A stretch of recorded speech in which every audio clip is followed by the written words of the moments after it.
Welcome top news today.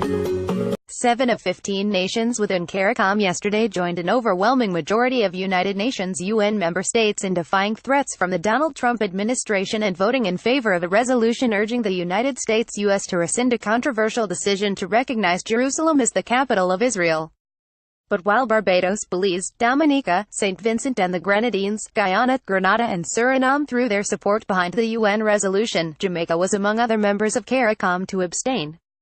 Those other regional countries are Antigua and Barbuda, the Bahamas, Haiti and Trinidad and Tobago. St. Kitts and Nevis, and St. Lucia did not show up for the vote. Prior to the vote, Trump, the U.S. president, had issued a warning that the U.S. would take keen note of the vote and withhold aid from those states who found favor with the resolution. Nikki Haley, the U.S. ambassador to the United Nations, had also sent a veiled threat to countries who did not side with Washington, indicating that the U.S. would remember those states that disrespected America by supporting the resolution. The United States will remember this day in which it was singled out for attack in this assembly, Haley said just ahead of the vote.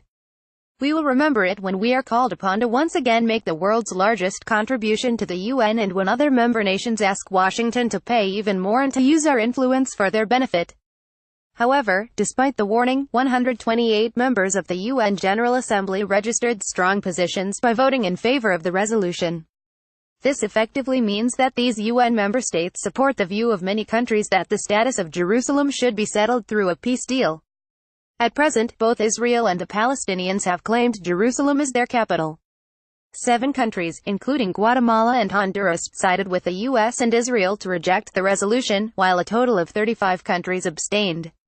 Amid suggestions that the Andrew Holness administration had acted in fear of the Americans' threat, a statement from the Ministry of Foreign Affairs and Foreign Trade failed to give any clear explanation for why Jamaica abstained from the vote.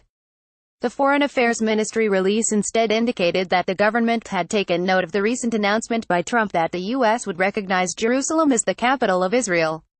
The U.S. had said it would move its embassy from Tel Aviv to Jerusalem.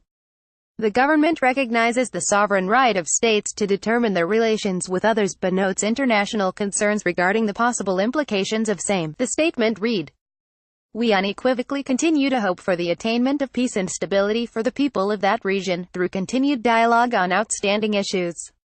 The ministry has reaffirmed a September 2017 statement by Portfolio Minister Kamina Johnson-Smith, saying, "We continue to believe that the best solution to the Israeli-Palestinian crisis rests in a negotiated political settlement based on a just, lasting and comprehensive agreement that guarantees the security of Israel and provides for a Palestinian state with an internationally recognized borders." Gleaner columnist John Rapley, political economist at the University of Cambridge, argued yesterday that efforts by the U.S. to pressure governments to vote against the resolution mustered only thin support.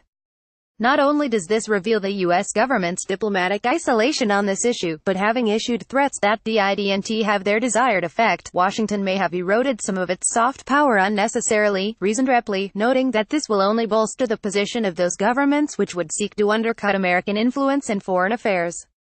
Edmund.Campbell at gleanerjim.com